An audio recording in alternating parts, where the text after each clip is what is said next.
వందనములు చెల్లిస్తున్నాను. అలాగే దైవసేవకులకి వందనములు చెల్లిస్తున్నాను. అలాగే మరి సంఘమునకు, సంఘ పెద్దలకును, స్త్రీలకు, పురుషులకును నా యొక్క వందనములు తెలియజేస్తున్నాను. అవును, ఈ సమయంలో మరి సహోదరులు చక్కని పాటల ద్వారా దేవుని మహిమపరిచినారు. అలాగే దేవుడి మిమ్మలను దీవించునుగాక. క్రీస్తునందు ప్రియమైన దేవుని సంగమ, మన ప్రభువును రక్షకుడైన యేసుక్రీస్తు వారి అతి ప్రశస్తమైన నామంలో మీ అందరికీ శుభములు తెలియపరుస్తున్నాను. అలాగే మరి ఈ యొక్క శుక్రవారం, శుభ శుక్రవారం, 6వ శుక్రవారం, ఈరోజు 6వ శుక్రవారము మనము ఉన్నాము ఇక్కడ దేవుని సన్నిధానంలో. ఈ దినము తారీఖు 11, 4 ఏప్రిల్ 2025 సంవత్సరంలో ఈ యొక్క దేవుని సన్నిధానంలో మీరు చేరి ఉన్నారు. దేవుడు మిమ్మల్ని దీవించునుగాక. వచ్చిన వారిని అందరినీ మిమ్మల్ని దేవుడు దీవించునుగాక. రాని వారిని కూడా దేవుడు దీవించునుగాక. అలాగే అందరూ తల ఉంచుకొని కన్ను ముచ్చుకున్నట్లయితే ప్రార్థన చేసుకుందాం. మహాపరిశుద్ధుడు, ప్రేమగల యేసయ్య, జీవాధిపతి అయిన తండ్రి, సర్వశక్తిమంతుడైన దేవ, సర్వాధికారి అయిన దేవ, సృష్టికర్త అయిన యెహోవా దేవ, నిన్న నేడు ఏకరీతిగా ఉన్న ప్రభా, సైన్యములకు అధిపతి అయిన యెహోవా దేవ, మీకు పరిశుద్ధ పాదములకు స్తుతులు స్తోత్రములు చెల్లిస్తాం ప్రభా. ఈ ఉదయకాల ఆరాధనలో ప్రభా నీ సన్నిధానంలో చేరి చేస్తున్న ప్రార్థన ఆలకించు ప్రభా. ఇంతవరకు ప్రభా కుమార్తెలు, కుమారులు ప్రభా చక్కని పాటల ద్వారా నిన్ను స్తుతించి మహింపరిచినారు ప్రభా. అవును తండ్రి, మరి ప్రభా ఎందరైతే 2-3 కూడి నా నామంలో ప్రార్థించుతారో అక్కడ నేను వారి మధ్యన ఉండదని చెప్పిన తండ్రి, నీ ఆవరణలో 1 దినం గడుపుట 1000 దినముల కంటే శ్రేష్టమన్నావు ప్రభా. మరి దైవసేవకులను ఆస్వాదించండి ప్రభా. నా తోడు జతపని వారిని ఆస్వాదించండి ప్రభా. సంఘమును ఆస్వాదించండి ప్రభా.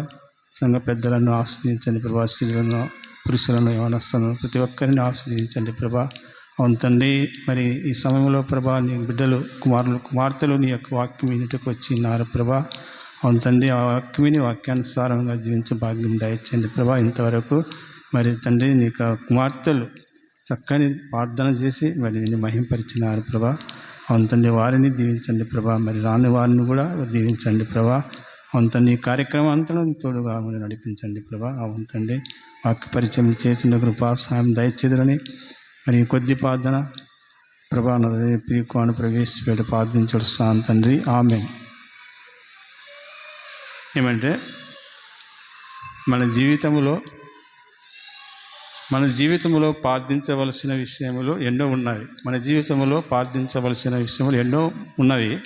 మన దేవుడు ప్రార్థనకు జవాబిచ్చే దేవుడు. మన దేవుడు ఏం చేస్తాడు? ప్రార్థనకు చేస్తే జవాబిస్తాడు. దేవుడు ప్రార్థనలో అత్యధికమైన శక్తి ఉన్నది. ప్రార్థన చేస్తే అత్యధికమైన శక్తి మనకి ఇస్తాడు ఉన్నది. బైబిల్ నందు మీరు దేవుని అడగనందుకు మీకేమీ దొరకదు. బైబిల్ నందు మీరు దేవుని అడగనందుకు మీకేమీ దొరకదు.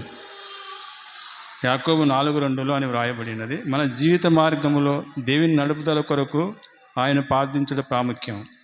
అలాగనే ప్రతిదినం మన భారములు ఆయన మీద మోపగలం. మనం ప్రతిదినం మన భారములను ఆయన యేసు ప్రభు మీద మోపాలని మరి ఈ ప్రార్థన ద్వారా మీకు తెలియపరుస్తున్నాను. అలాగే వాక్యంలోకి వెళ్తున్నాం.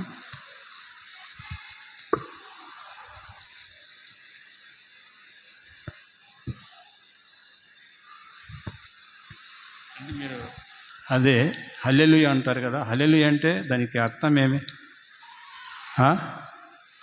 అదే ప్రభువుని స్తుతించుడి అంటే ప్రకటన గ్రంథం 19వ అధ్యాయం 1వ వచనంలో ఉంది.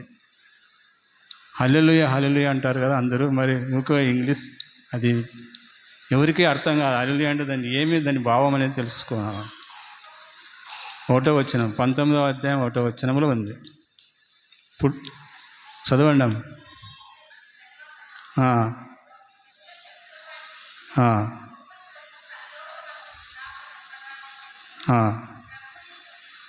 అదే ప్రభువుని స్తుతించుడి అంటే హల్లెలూయా అనే మాటకి ప్రభువుని స్తుతించుడి అంటే కింద పుట్టినోట్లు ఏముందమ్మా?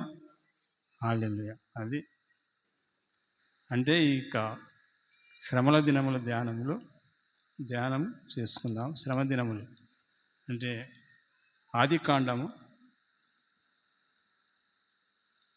17వ అధ్యాయం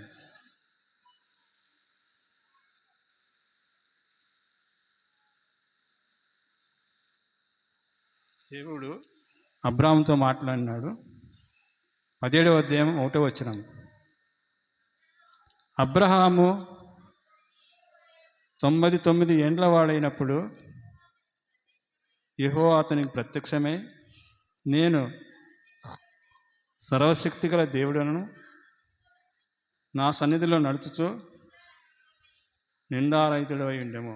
అంటే దేవుడు అబ్రాహాముతో మాట్లాడిన విషయం ఇది. తర్వాత అంటే ఈ యొక్క స్థాపించింది ఎవరు? 40 దినముల శ్రమల దిన ఉపవాసం అనే విషయం ఎవరు స్థాపించినది మనం తెలుసుకుందాము. క్రీస్తు శకము 313లో క్రీస్తు శకము 313లో రోమాలో సంటన్ చక్రవర్తి కాలంలో 40 దినముల శ్రమల దినముగా ఈ క్రింది విధముగా ఆచరించాలని చట్టం చేయబడినది. అంటే ఆయన సంటన్ అనే చక్రవర్తి ఈ యొక్క 40 దినములో 40 దినముల శ్రమ దినములు స్థాపించినాడు. ఈ చట్టం బైబిల్ లోపల 40 అనే సంఖ్య ఆధారం చేసుకొని ఏర్పాటు చేశారు. ఎట్లనగా 40 దినములు జలప్రలయం ద్వారా ప్రచలం చేశాడు. 40 దినములు జలప్రలయం ద్వారా ప్రచలం చేసినాడు. అంటే ఆదికాండము 7వ అధ్యాయము 4వ వచనం. ఆదికాండము 7వ అధ్యాయము 4వ వచనంలో చదవ 7వ అధ్యాయం 4వ వచనం. ఎందుకనగా ఇంకను 7 దినములకు నేను 40 పగులను 40 రాత్రులను భూమి మీద వర్షం కురిపించి నేను చేసిన సమస్త జీవరాశులను భూమి మీద ఉండకుండా తుడిచివేయుదునని నోవహు చెప్పాను. అంటే ఇది కూడా 40 దినముల్లో 40 రాత్రులు 40 పగళ్ళు మరి ప్రచండమైన వర్షం కురిపించి నేను చేసిన సమస్త జీవరాశులను భూమి మీద ఉండకుండా తుడిచివేయుదునని నోవహుతో చెప్పాను. నోవహుతో ఈ యొక్క 40 దినములు అంటే ఈ యొక్క 40 దినముల్లోనే జరిగినవి, అన్ని 40 దినాల్లోనే జరిగిన విషయాలు ఇవన్నీ. అంటే మోషే యువరాజుగా 40 సంవత్సరములు ఫరో ఇంట పెరిగాడు. మోషే యువరాజుగా 40 సంవత్సరములు మరి ఫరో ఇంట పెరిగాడు. మోషే 40 ఏండ్లు నిండినప్పుడు ఇశ్రాయేలును చూడదలసను. అంటే మోషే 40 ఏండ్లు నిండినప్పుడు ఇశ్రాయేలును చూడదలసను. అది అపొస్తల కార్యములు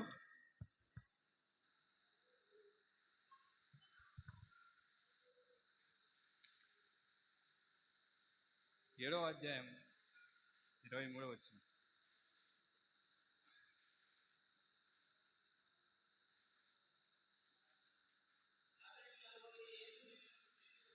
అతనికి 40 ఏండ్లు నిండి వచ్చినప్పుడు ఇశ్రాయేలైన తన సహోదరులను చూడడం వలన బుద్ధి పుట్టాను. అంటే ఆయనకి 40 సంవత్సరాలు తర్వాత తన ఇశ్రాయేల్ ప్రజలను చూడవాలని బుద్ధి పుట్టాను. తర్వాత 7వ అధ్యాయం అదే అపొస్తల కార్యము 7వ అధ్యాయం 30 వచనం. 40 ఏండ్లు అయిన పిమ్మట సీనాయి పర్వతమందు ఒక పొదలోని అగ్నిజ్వాలలో అది ఒక దేవదూత అతనికి అగ్గుపడాను. అంటే 40 దినములు అయిన పిమ్మట సీనాయి పర్వతమందు ఒక దేవదూత అతనికి మోషే కనపడతాడనమాట. తర్వాత మోషే 40 దినములు ప్రార్థించి దేవుని ద్వారా 10 ఆజ్ఞలు పొందాడు. అంటే మోషే 40 దినములు మరి ప్రార్థన చేసి అంటే దేవుని సన్నిధానంలో ఉండి 10 ఆజ్ఞలు పొందినాడు. 10 ఆజ్ఞలు అంటే 10 రాతి పలకలలో దేవుడు యెహోవా దేవుడు రాసిచ్చిన ఆ యొక్క 10 ఆజ్ఞలు పొందుతాడు అనమాట. ఆయన 10 ఆజ్ఞలు అంటే మరి నిర్గమాకాండంలో ఉంది, 20వ అధ్యాయంలో ఉంది. నిర్గమాకాండము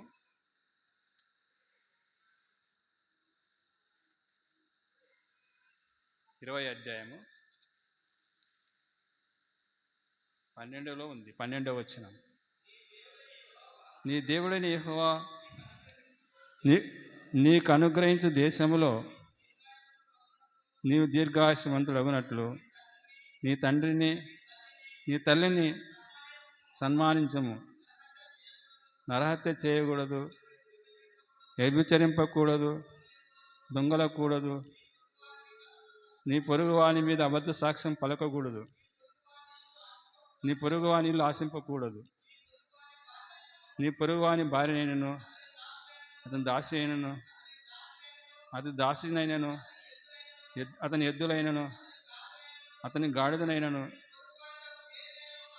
నీ పొరుగువాని దగ్గర దేనినైనా ఆశింపకూడదు అని ఈ యొక్క 10 ఆజ్ఞలు అనమాట. దేవుడు ఆ యొక్క సీనాయి పర్వతం మీద ఆ యొక్క మోసే అక్కడ వెళ్ళినప్పుడు పలకలు తీసుకొని వెళ్ళినప్పుడు ఆ యొక్క యెహోవా దేవుడు ఆ యొక్క రాతి పలకల మీద 10 ఆజ్ఞలు రాసి పంపినప్పుడు ఆయన ఏం చేసినా అక్కడ వాళ్ళు ఏం చేసినా ఒక దూడని చేసుకొని ఇశ్రాయేల్ ప్రజలు అక్కడ నాట్యం చేస్తున్నప్పుడు ఆ యొక్క మోసే చూసి ఆ రాతి పలకలను ఏం చేస్తాడు, పారేస్తాడు, పగిలిపోతాడు అన్నమాట. తర్వాత రెండవసారి ఆయన మళ్ళీ నువ్వు ఇదే మాదిరిగా నేను ఇంత ముందుగా నువ్వు ఏ విధంగా పలకలు చేసుకొని వచ్చింటివో అదే మాదిరి తీసుకొని రా, నేను మరి దాని మీద రాస్తానని చెప్పినాడు. అట్లా అదేవిధంగా 10 ఆజ్ఞలు పొందాడు. పంచగ్రంథాలు రచించాడు. పంచగ్రంథాలు ఎవరు? మోసే రచించాడంటే పంచగ్రంథాలు అంటే 5 అధ్యాయాలు రాసినాడు. అది ఆది కాండము, నిర్గమాకాండము, లేవియకాండము, సంఖ్యాకాండము, ద్వితీయోపదేశ కాండము. ఈ యొక్క 5 గ్రంథాలు రచించినాడు. నిర్గమాకాండము 24వ అధ్యాయం, నిర్గమాకాండము 24వ అధ్యాయము 18వ వచనం. మరియు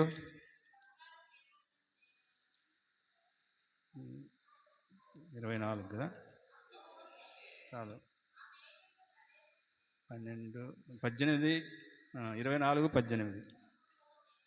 అప్పుడు మోసే ఆ మేఘములో ప్రవేశించి కొండ మీదకి ఎక్కాను. మోసే ఆ కొండ మీద రేయి పగలు 40 దినములు ఉండెను. 40 దినములు సాలం. అప్పుడు మోసే ఆ మేఘములో ప్రవేశించి కొండ మీదకి ఎక్కాను. అంటే కొండ మీద సినాయి కొండ మీదకి ఎక్కి మోసే ఆ కొండ మీద రేయి పగలు 40 దినములు ఉండెను. రేయి పగలు అంటే రాత్రి పగలు 40 దినములు ఆ యొక్క సినాయి కొండ మీద మరి మోసే ఉంటాడనమాట. నినివే వారు 40 రోజులు ఉపవాసం చేసి దేవుని ఉగ్రత నుండి తప్పించుకుని. అంటే నినివే వారు 40 రోజులు ఉపవాసం చేసి దేవుని ఉగ్రత నుండి తప్పించుకొని. అంటే దేవుడు ఏం చేసినా నినివే పట్టణమును నాశనం చేస్తానని నినివే మరి ఆ యొక్క ఏనాను పొమ్మని చెప్తే ఏనాను పోనట్ల తార్షీషు పట్టణంకి వెళ్తాడు.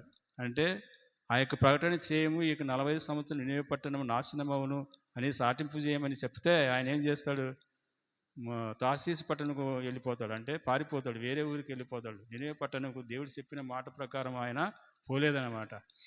ఆ యొక్క నినివే పట్టణంకు పోకుండా తార్షీషు వెళ్తాడు. తైనా సముద్రంలో నుంచి చేపను తయారు చేసి మరి ఆ యొక్క ఓడవారికి అంటే పడవలో వెళ్తున్నప్పుడు వాళ్ళకి గాలి ఎదురై మరి పడవ మరి మునిగిపోయే సమయంలో మరి అప్పుడు వాళ్ళు ఏం చేసినారంటే ఆ యొక్క నాయకుడు, పడవ నడిపే నాయకుడు వాళ్ళు ఎత్తి ఆ యొక్క ఏనాను ఎత్తి సముద్రం పారవేస్తారు. అప్పుడు 3 దినములు అక్కడ మత్స్య కడుపులో ఉండి సేపులో ఉండి మరి ఆయన్ని బయటికి మరి చేప బయటికి తీసినట్లు చూపిస్తారు. అప్పుడు తర్వాత ఆయన ఏం చేసినాడంటే మళ్ళా నినివే పట్టణానికి వెళుతాడనమాట. 40 రోజులు నినివే వారు 40 రోజులు ఉపవాసం చేసి దేవుని ఉగ్రత నుండి తప్పించుకొని. యోనా 3వ అధ్యాయము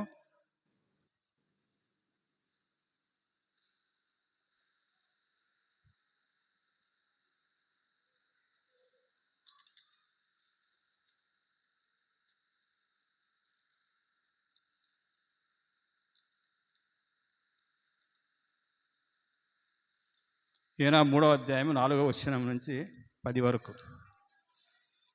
యోనా పట్టణములో ఒక దిన ప్రయాణంత దూరం సంచరించుచు ఇక 40 దినములకు నినివే పట్టణము నాశనమును ప్రకటన చేయగసాలు. యోనా ఆ పట్టణములో ఒక దిన ప్రయాణమంత దూరం సంచరించుచు, అంటే యోనా ఆ పట్టణంలో 40 అంటే ఒక దిన ప్రయాణం అంత దూరం, ఒక దిన ప్రయాణం ఎంత అవుతుందో అంత దూరం మరి వెళ్ళి ఆ యొక్క పట్టణంలో ప్రయాణం చేసి సంచరించు ఒక 40 దినములకు నినివే పట్టణము నాశనమగునని ప్రకటన చేయగా, నినివే పట్టణము 40 దినములకు నినివే పట్టణము నాశనం అవుతుంది అంటే నాశనం చేస్తానంటే పాడు చేస్తానని అని అని చెప్తున్నాడు అనమాట. అంటే 5వ వచనమమ్మ, నినివే పట్టణపు వారు దేవుని యందు విశ్వాసం ఉంచి ఉపవాస దినం చాటించి గనులేమి అనుపులేమి అందరిని గోనెపట్ట కట్టుకుని చాలు. నినివే పట్టణపు వారు దేవుని యందు విశ్వాసం ఉంచి, నినివే పట్టణ వారు ఏం చేసినారు? దేవుని యందు విశ్వాసం ఉంచి ఉపవాస దినము చాటించి, ఉపవాస దినం ఉండవాలని చాటించి, గనులేమంటే గొప్పవారేమి, అల్పులేమంటే బీదవారేమి అందరూ గోనెపట్ట కట్టుకునేది. అల్పులు పెద్దవారు మరి బీదవారు అందరూ గోనెపట్ట కట్టుకునేది. తర్వాత 6వ వచనము, ఆ సంగతి నినివే రాజునకు వినబడినప్పుడు అతడును తన తన సింహాసనం మీద నుండి దిగి తన రాజవస్త్రం తీసివేసి గోనెపట్ట కట్టుకొని బూడిదలో కూర్చుండాను. ఆ సంగతి నినివే రాజునకు వినబడినప్పుడు, ఆ సంగతి నినివే రాజుకు తెలిసినప్పుడు అతడును తన సింహాసనం మీద నుండి దిగి తన రాజవస్త్రమును తీసివేసి గోనెపట్ట కట్టుకొని బూడిదలో కూర్చుని, రాజు కూడా బూడిదలో కూర్చునుకుంటాడు. ఈ 40 సంవత్సరం నినివే పట్టణం నాశనం అని ఎప్పుడైతే చెప్పనో వారందరూ ఆ పట్టణస్థులు ఆ పట్టణపు వారందరూ భయపడిపోతారు అన్నమాట. మరియు 7వ వచనం, మరియు రాజైన తానును ఆయన మంత్రులను ఆగ్నేయగా ఒకవేళ దేవుడు మనసు త్రిప్పుకొని పశ్చాత్తాపుడై మనం లయము కాకుండా తన కోపాగ్ని చల్లార్చుకొను గనుక మనుషులు ఏది పుచ్చుకొనక పశువులు కానీ ఎద్దులు కానీ గొర్రెలు కానీ మేయకూడదు, నీళ్ళు త్రాగకూడదు. మనుషులందరూ తన దుర్మార్గం విడిచి తన చేయి బలాత్కారం మానివేయలను. మనుషులేమి పశువులేమి సమస్తమును గోనకట్ట కట్టుకొనను. జనులు మనసుపూర్వకంగా ఏనుకొనను అని దూత నినివే పట్టణ చాటిని ప్రకటన చేసిరి. ఈ నినివే వారు 10 ఈ నినివే వారు తన చిన్నవాడితో మానుకొనగా వారు చేస్తున్న క్రియలను దేవుడు చూచి పశ్చాత్తాపుడై వారికి చేతులని తాను మాట ఇచ్చిన కీడు చేయకమాను. అంటే మరియు రాజైన తానును తన మంత్రులను, అంటే రాజు తాను మంత్రులను ఆజ్ఞయ్యగా ఒకవేళ దేవుడు మనసు త్రిప్పుకొని పశ్చాత్తాపుడై క్షమించి మనల్ని లయము కాకుండా తన కోపాగ్ని చల్లార్చుకొనుడు గనుక మనుషులు ఏమీ పుచ్చుకొనకూడదు, మనుషులు ఏమి తినకూడదు. పశువులు కానీ ఎద్దులు కానీ గొర్రెలు కానీ మేత మేయకూడదు. పశువులు కానీ గొర్రెలు కానీ ఎద్దులు కానీ మేత మేయకూడదు. అవైతే పాపం చేయలేదు కానీ వాటిని కూడా ఉపవాసం పెట్టినారు. నీళ్లు త్రాగలేదు. మనుషులందరూ తమ దుర్మార్గం విడిచి తాము చేయి బలాత్కారం మానివేయలను. అంటే వారు చేసిన బలాత్కారం అంటే వారు చేసిన చెడ్డ పనులను మానివేయవలను. మనుషులేమి పశువులేమి సమస్తమును గోనెపట్ట కట్టుకును. అంటే మనుషులను పశువులను సమస్తమును గోనెపట్ట కట్టుకును. మనుషులు కాదని పశువులు కూడా గోనెపట్ట కట్టుకునే వాళ్ళని రాజు ఆజ్ఞ అయింది. జనులు మనస్పూర్వకముగా దేవుని వేడుకొనవలను, మనస్పూర్వకముగా దేవుని వేడుకొనవలను అని దూతలు నినివే పట్టణంలో సాటించిరి. నినివే వారు తమ చెడు నడతను మానుకునిరి. నినివే వారు ఏం చేసినారు? తన చెడు నడతను తన చెడ్డ అలవాటును మానుకొని వారు చేయుచున్న క్రియలను దేవుడు చూసి పశ్చాత్తాపుడు వారి చేదునని తాను మాట ఇచ్చిన కీడు చేయకమాని, అంటే మాట ఇచ్చి కాసి కీడు చేయకమాని, అంటే ఆ యొక్క పట్టణం నాశనం చేయలేదు. వాళ్ళందరూ ఉపవాసం ఉండి 40 దినాలు ఉపవాసం ఉండి మరి ప్రార్థన చేసిన తర్వాత ఆ దేవుడు వారిని కనికరించి ఆ యొక్క పట్టణం కీడు చేయలేదు. అదే మాదిరిగా ఒక పాట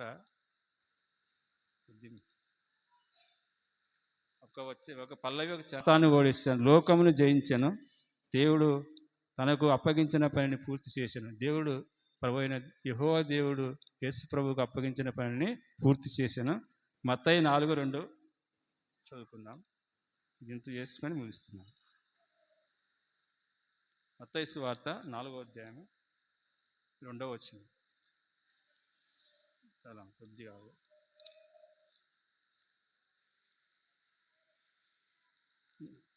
4:2 నలవది 40 దినములు 40 రాత్రులు ఉపవాసం ఉండిన పిమ్మట ఆకలి కొనెను. అంతే. అంటే యేసుప్రభు 40 దినములు 40 రాత్రులు ఉపవాసం ఉన్నప్పుడు ఆయన ఆకలి ఉంటాడనమాట. అదే లూకాసు వార్త 4వ అధ్యాయం 1-2 వచనం.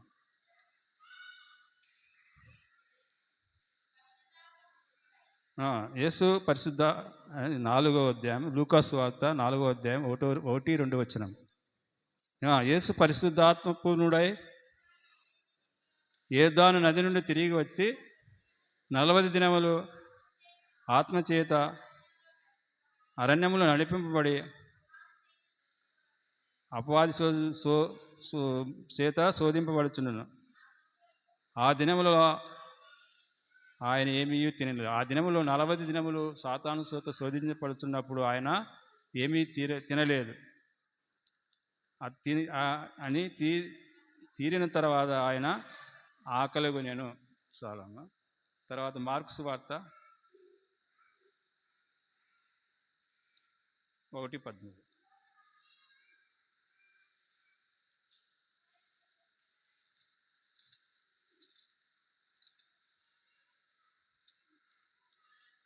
మార్క్స్ 1:13 వచనం. ఆయన సాతాను చేత శోధింపబడచ్చు అరణ్యములో 40 దినములు అడవి మృగములతో కూడా ఉండాను మరియు దేవుని దూతలు ఆయన పరిచర్య చేయుచుండేది. అంటే ఆయన సాతాను చేత శోధింపబడుచు అరణ్యములో 40 దినములు అడవి మృగములతో కూడా ఉండే 40 దినములు అడవి మృగముతో ఉంటాడనమాట. మనం 40 దినములు అడవి మృగం అరణ్యములు ఉంటామా? మనం ఉండలేము. ఏదైనా ఇంత శబ్దం వస్తే ఎదబడిపోతాం. ఏమో శబ్దం అక్కడ నుండి వచ్చాను. మనము చేనులో ఉండలేము. యాక్చువల్లీ మన చేను జొన్నలు వేసినప్పుడు కానీ జొన్నలు కాసేటప్పుడు కానీ మనము అక్కడ ఏదైనా శబ్దం వస్తే ఒక సైడ్ నుండి ఏమేమి వస్తుందో అని భయపడుతున్నాం. ఆయన మరి దేవుడు 40 దినములు 40 రాత్రులు మరి అరణ్యంలో ఏ విధంగా జీవించుంటాడో మనకు తెలియదు. యోహాను సువార్త 19వ అధ్యాయం 30 వచనం. కొద్దిగా ఒక వాక్యం ఉన్నది, అదంతా అయిపోవాలి ముగిస్తుంది. 19వ అధ్యాయం 30 వచనం.